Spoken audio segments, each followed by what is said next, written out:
సనాతన ధర్మం యొక్క ఆచారాల్లో వేరే వ్యక్తులు కూడా దేవతలుగా కలిసిపోయిన సందర్భాలు ఉంటాయి. వాళ్ళు మనం ఇప్పుడు అవి అవైదికము అని చెప్పంటే వాళ్ళు ఏమంటారంటే రాముడు ఏమైనా వేదంలో పేరుతో ఉందా, రామాయణం అయినా వేదాల్లో ఏమైనా ఉందా, లేదు మరి వాళ్ళు మంత్రశాస్త్రం లేరంటే కాదు, ఏదో హనుమంతుడు అవతారాలు, దత్తాత్రేయ అవతారాలు, ఈ అవతారాలు అని చెప్పి అంటారు. ఇవన్నీ విన్నప్పుడు వైదికమైన ఆరాధన, వైదికమైన దేవతలు ఎవరు, మన సంప్రదాయం అది తప్పని చెప్పి కాదు, మనది కాదు, మన సంప్రదాయం కాదు, ఇది వేరేది, ఇది మనది కాదు అని స్పష్టంగా ఈ వివేకంతో యువత తెలుసుకోవడం ఎలాగా అంటే ఇక్కడ ఏ ఆచరణ, భగవదారాధన గాని ధర్మాచరణ గాని దీనికి సంబంధించిన ఏ విషయాన్నైనా కూడా మనకి చెప్పవలసినటువంటి ప్రమాణాలు 3. మొదటిది వేదములు, రెండవది స్మృతులు, మూడవది శిష్టాచారం. ఈ 3 ఏ మార్గాన్నైతే మనకి చెప్తున్నాయో, ఏ ఆరాధననైతే చెయ్యమంటున్నాయో వాట్లని మాత్రమే మనం చెయ్యాలి. ఏతద్ వ్యతిరిక్తంగా ఎవరో ఒకళ్ళు మొదలుపెట్టినటువంటిది ఏదైతే ఉంటుందో దాన్ని ఆరాధించడం అనేది, దాన్ని చేయడం అనేది తప్పు. అది స్పష్టంగా ఇందులో ఏమాత్రం సందేహం లేదు. అంటే ఏమిటి 3 ప్రమాణాలు అని అంటే, మొట్టమొదటిది వేదములు చెప్పాలి. ఇప్పుడు ఇలా ఒక ప్రశ్న వస్తుంది, ఏమిటంటే వేదముల్లో అన్ని కనపడట్లేదు కదా, ఇప్పుడు ఉన్నటువంటి వేదముల్లో మనకు అన్ని కనపడట్లేదు కదా, కాబట్టి వేదముల్లో ఇవి లేవు కదా అనంటే అందుకే స్మృతులు వచ్చాయి. స్మృతులు వచ్చింది ఎందుకోసము అనంటే వేదముల్లో చెప్పబడినటువంటి విషయాలనే విస్తారంగా చెప్పడం కోసం ఈ స్మృతులు వచ్చాయి. అంటే అక్కడికి ఏమైంది, అందుకే శాస్త్రంలో ప్రసిద్ధమైనటువంటి ఒక మాట, ఇతిహాస పురాణాభ్యాం వేదం సముపబృంహయేత్ అని ఒక మాట ఉంది. అంటే దీని అర్థం ఏమిటి, ఈ ఇతిహాసములు, పురాణాలు వీటిలోనే స్మృతులు, ఇతిహాస పురాణాదులు ఇవన్నీ కూడా వేదముల్లో చెప్పబడినటువంటి విషయాలనే ఇంకా విస్తారంగా మనకి చెప్పడం కోసం వచ్చాయి. కాబట్టి అక్కడికి ఏమైంది అనంటే ఈ స్మృతులలో చెప్పబడినటువంటి విషయాలన్నీ కూడా ఏవైతే ఉన్నాయో అవన్నీ కూడా వేద సమ్మతమైనటువంటి విషయాలే. కాబట్టి వేదముల్లో చెప్పబడలేదు, స్మృతుల్లో చెప్పబడినా కూడా, స్మృతి పురాణ ఇతిహాసాల్లో చెప్పబడినా కూడా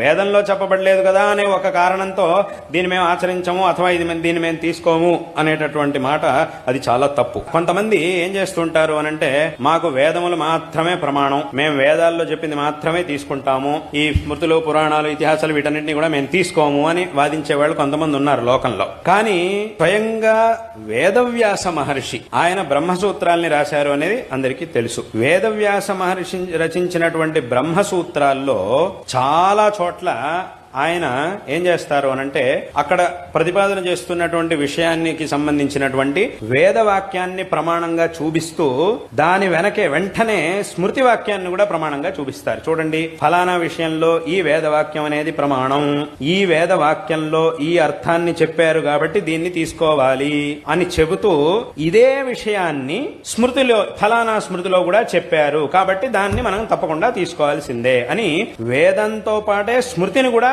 వారు తమ సూత్రాల్లో ఉదాహరిస్తూ ఉంటారు. దాన్నే శంకరాచార్యుల వారు కూడా తమ భాష్యంలో చూపించారు. ఇప్పుడు ఉదాహరణగా అనుకృత్యధికరణం అని ఒకటి ఉంది, చాలా చోట్ల ఉంది. అనుకృతయస్తస్య చ అని సూత్రం, ఈ సూత్రం ద్వారా శృతి వాక్యాన్ని చూపించారు, దానిలో ఉన్న అర్థాన్ని నిర్ణయించారు. దాని వెంటనే వచ్చే సూత్రం అపిచ స్మర్యతే. ఇదే అపిచ అంటే ఇదే విధంగా స్మృతిలో కూడా ఇలాగే చెప్పబడింది అని చూపించారు. అంటే అక్కడికి ఏమైంది అనంటే వేదములు ఎలాగైతే మనకి ప్రమాణమో ఆ వేదములను అనుసరించి వచ్చినటువంటి స్మృతులు కూడా మనకి అదే విధమైనటువంటి ప్రామాణ్యాన్ని కలిగి ఉన్నాయి, అంతే ప్రమాణములుగా ఉన్నాయి. కాబట్టి కొన్ని విషయాలు వేదముల్లో లేవు, కనపడట్లేదు, కానీ స్మృతుల్లో ఉన్నాయి అని అంటే తప్పకుండా మనం దాన్ని తీసుకోవాల్సిందే అనేటటువంటి విషయంలో ఏమాత్రం సందేహం లేదు. అదే విధంగా ఇంకా కొన్ని విషయాలు ఉంటాయి, అవి మనకి వేదముల్లోనూ ప్రత్యక్షంగా కనబడవు, స్మృతుల్లోనూ ప్రత్యక్షంగా కనబడవు, కానీ శిష్టాచారంలో ఉంటాయి. శిష్టాచారం అని అంటే ఏమిటి, శిష్టులైనటువంటి జనులు చేసేటటువంటి ఆచరణ ఏదైతే ఉంటుందో దాన్నే శిష్టాచారం అని అంటారు. శిష్టులైనటువంటి జనులంటే ఎవరు అనంటే ఎవరైతే ఈ వేదములు, శాస్త్రములు వీటన్నిటి యందు ప్రామాణ్య బుద్ధిని కలిగి ఉన్నవారై వాటిలలో చెప్పబడినటువంటి ఆచరణలను తూచా తప్పకుండా చేస్తారో వాళ్ళని శిష్టులు అని అంటారు. అటువంటి వాళ్ళు ఏ ఆచరణలు అయితే చేసుకొచ్చారో వెనకటి నుంచి, అదేదో నిన్న మొన్న మొదలుపెట్టింది కాదు, వెనకటి నుంచి చేసుకుంటూ వచ్చారో ఇవి మనకి ప్రమాణం. ఎందుకంటే వాళ్ళందరూ కూడా, ఎందుకంటే వాళ్ళంతా ఎవరు, వేదములు, శాస్త్రములు ఇవన్నీ తెలిసినటువంటి వాళ్ళు దీన్ని ఆచరించారు అనంటే అక్కడికి ఏమైంది, వాళ్ళు ఏం చేసినా కూడా శాస్త్రముల ప్రమాణాలను పెట్టుకునే చేస్తారు. వాళ్ళు ఎప్పుడు కూడా శాస్త్రాన్ని అతిక్రమించినటువంటి వాళ్ళు కాదు. మరి అటువంటి వాళ్ళు దీన్ని చేసుకుంటూ వచ్చారు కాబట్టి అది మనకి నేరుగా గ్రంథాల్లో కనపడకపోయినా కూడా వాళ్ళు చేసుకుంటూ వచ్చారు కాబట్టి దాన్ని ప్రమాణంగా తీసుకుని ఆచరణ చేస్తారు, చేసే పద్ధతి. కాబట్టి ఈ 3 ఏదైనా ఒక ఆచారాన్ని మనం అనుష్ఠించాలి అనంటే ఈ 3 ఏదో ఒక ప్రమాణం అనేది ఉండాలి. ఈ 3లోనూ చెప్పబడనటువంటివి ఏవైతే ఉంటాయో వాట్లని మూఢనమ్మకాలు అని అంటారు, వాట్లని మూఢనమ్మకాలు అని అన్నారు.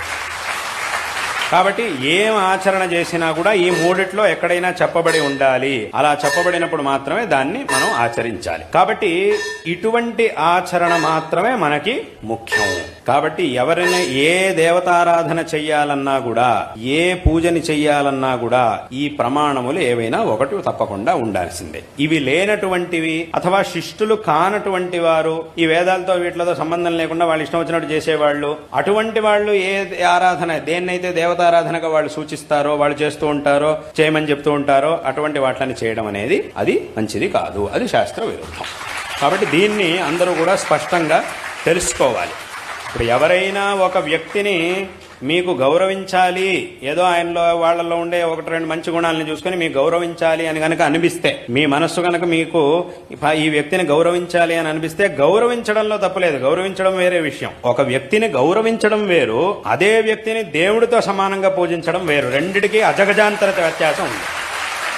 రెండిటికి చాలా తేడా ఉంది. మాకు గౌరవించాలని ఏదో మంచి గౌరవించడం, ఎవరినైనా గౌరవిస్తాం. ఒక మంచి మనిషి గౌరవించాలంటే ఏం కావాలి? ఆ మనిషిలో మంచి లక్షణాలు ఉండాలి. ఒక వ్యక్తిని గౌరవిస్తున్నాము అన్నంత మాత్రాన ఆ వ్యక్తిని దేవుడిగా పూజించాలి అని అర్థం కాదు. ఇది మాత్రం ఇప్పుడు దీనికి చాలా తేడా ఉంది. కాబట్టి గౌరవించాలనిపిస్తే గౌరవించుకోండి, అంతే తప్ప ఈ వ్యక్తి మీద మాకు గౌరవం ఉంది కాబట్టి నేను మాత్రం ప్రత్యేకంగా గౌరవం చూపిస్తాను, కాబట్టి నేను గుడి కట్టిస్తా, అది చేస్తా, ఇది చేస్తా, నా దగ్గర డబ్బులు ఉన్నాయి కాబట్టి డబ్బులు తగలేస్తాను, పెద్ద గుడి కట్టిస్తాను, అది ఇది అని అంటే మాత్రం అది తప్పు. అలా చెయ్యాలి అని అంటే గనక దానికి శాస్త్ర ప్రమాణం అనేది ఇప్పుడు చెప్పినటువంటి ప్రమాణాల్లో ఏదైనా ఒకటి ఉండాలి. నీ గౌరవం ఉంటే గౌరవం చూపించుకోవచ్చు, అది వేరే విషయం. అది మనస్సులో ఉండాలి. ఆ గౌరవం వాళ్ళకి మనస్సులో గౌరవం ఉండాలి, అంతే తప్ప దేవుడికి సమానమైనటువంటి స్థానం ఇవ్వడం మాత్రం అది చాలా తప్పు. అలా ఇవ్వాలంటే గనక ఈ మూడిటి యొక్క అనుమతి, ఈ మూడిట్లో ఏదో ఒక దాని యొక్క అనుమతి తప్పకుండా ఉండాల్సిందే. ఒకట వేదములు, లేదా స్మృతులు అంటే స్మృతి పురాణాదులు, లేదా శిష్టాచారం, వీట్ల యొక్క సమ్మతి ఉంటే గాని ఆ స్థానాన్ని మనం ఎవరికి ఇవ్వకూడదు అనేటటువంటి విషయాన్ని అందరూ కూడా స్పష్టంగా తెలుసుకోవాలి. ఇది లేనటువంటి సందర్భంలో తప్పకుండా మనం ఏ వ్యక్తిని కూడా భగవంతుడిగా పూజించడానికి సాధ్యమే లేదు అనేటటువంటి విషయాన్ని అందరూ కూడా తప్పకుండా తెలుసుకోవాలి. అది